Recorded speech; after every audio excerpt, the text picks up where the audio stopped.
So you've just come back from Jim Bob's Auto Shop or your dealership, what have you, and they have explained to you that your fog light is cracked and it needs to be replaced because your bulb is going to keep going out.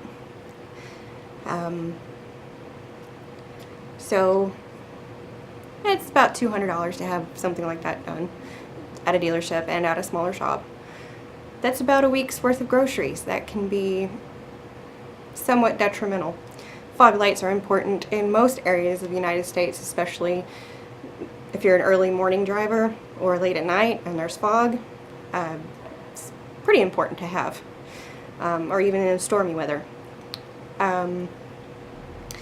So, knowing that it's about $200, you can go to O'Reilly and you can get a replacement part. You can even get the part from the dealership. 50, 65 bucks. For this particular fog light that we're looking at, that's about the price that it is. If we went to O'Reilly, it's about $55. So this is all it is. This is all they're going to be replacing. That's it. Just this plastic housing. And they're going to charge you about $200 to do it. You actually can do this at home. This is very simple. There's a few steps that are required to go through, and we will go through those steps. For this specific application, you're only going to need a few basic tools. You may need 1 or 2 ratchets, depending on what size sockets you have available to you. For this, I used a 3/8 inch ratchet and a 1/4 inch ratchet. I also used a 1/4 inch socket and a 3/8 inch Torx bit. You may also need pliers, some hand protection, and I also recommend eye protection, and you'll see why. You may find it handy if you are going to be doing your own work on your vehicle to pick up some ramps. You can pretty much buy them anywhere that sells car parts. Even Home Depot has something like this. These ones were 40 bucks for the 2 of them. They eventually pay for themselves. Highly recommended, especially for being underneath a vehicle. Okay, so here we go. The first thing you're going to do is make yourself comfy under here. And we're going to be removing some bolts and some clips. Depending on the type of car that you have, some of these pull right out. And sometimes you need tools to do that.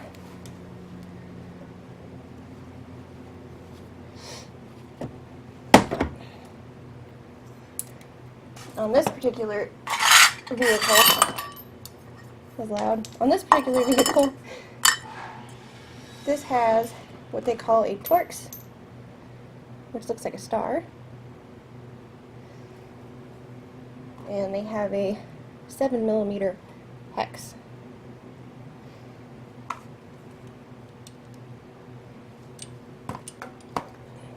I'm going to do this the fast way. We'll be removing the skirt, otherwise known as the splash shield.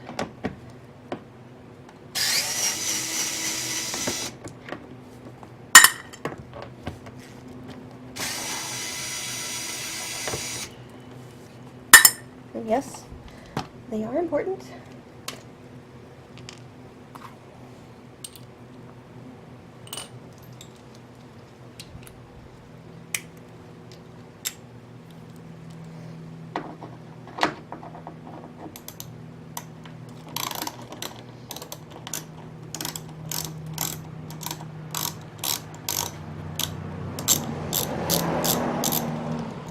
On some vehicles, it's necessary to remove the entire thing,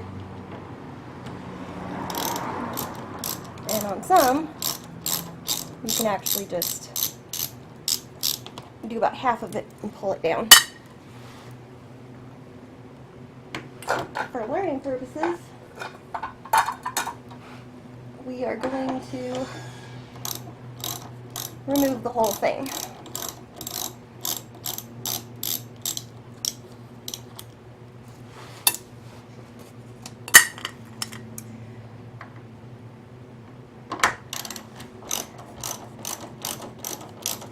There are between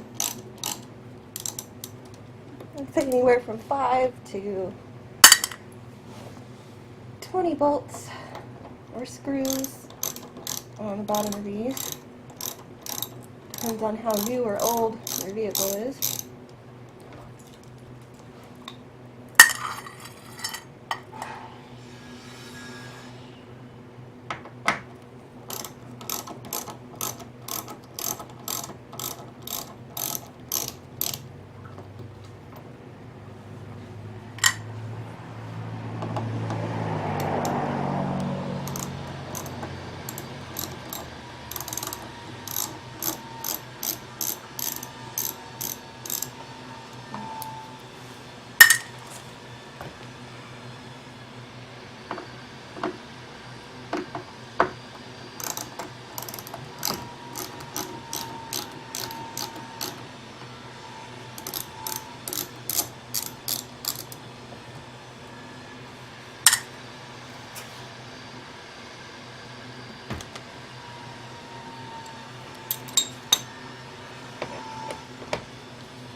And this is why you don't want to lay underneath it while you take it out, because you end up meeting little friends like this guy, sometimes bigger. Now that we have the skirt splash shield off, we can actually take a look and find out and locate where our fog light actually is, because things always look different from the back. So that is our fog light assembly. It's actually right up against the washer fluid reservoir. This plug right here is for the fog light, and you're going to go ahead and unplug that.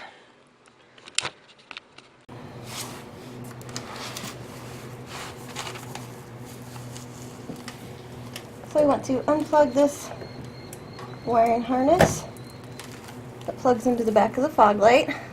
This little guy right here. Kind of move that out of the way. And on this particular assembly, there are 2 alignment holes and 2 bolt holes. So you have an alignment hole here for a dowel and an alignment hole here for a dowel, and you have 2 screws holding this in. 1, 2.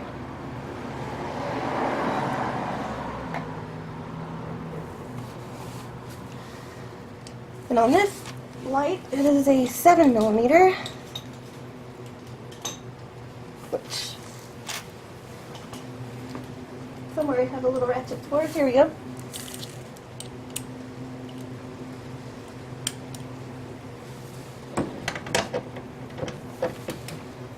And some of these things are not easy to get to.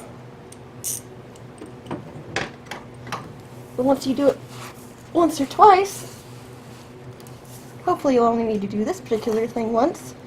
You kind of know where things are and where they go.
The washer reservoir is quite a bit in the way, but once you get things loosened up a little bit, you can get your hands in there and get that bolt out. I did have to snake my arm through here and put this in upside down and hand it to my other hand to get it on the bolt, and was able to remove the second bolt.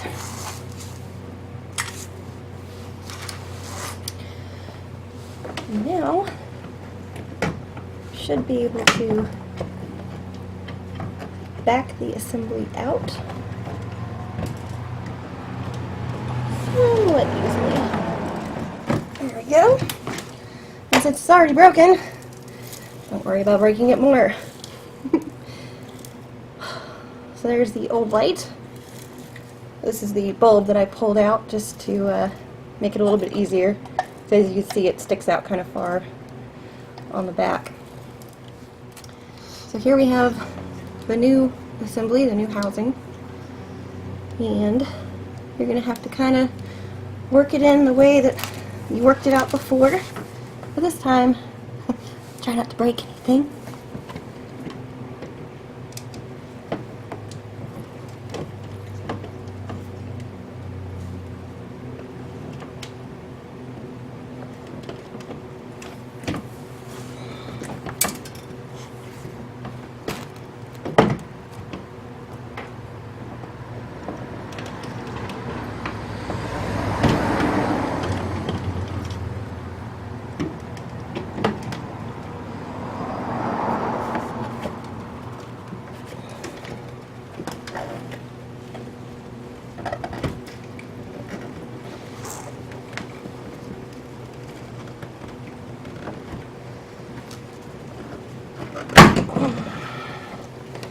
It does take a little forcing sometimes. You just don't want to overdo it. Now, we have those alignment dowels, so we need to get that lined up in there.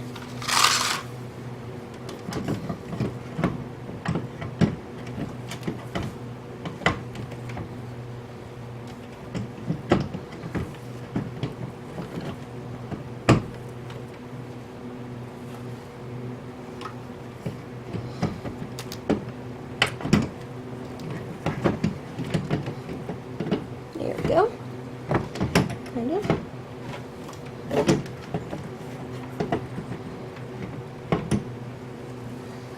Now we just need our bolts. We're going to go ahead and put the lower one in first. It's a little bit easier to get to.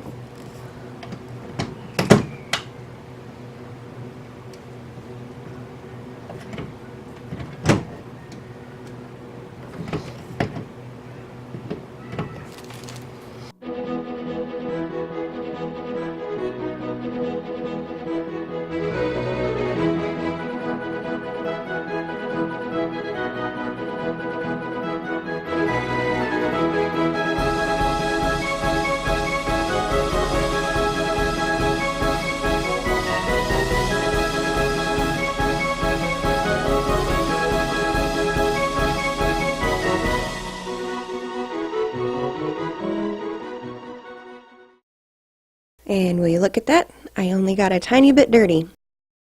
Would you look at that? Girl fixes cars.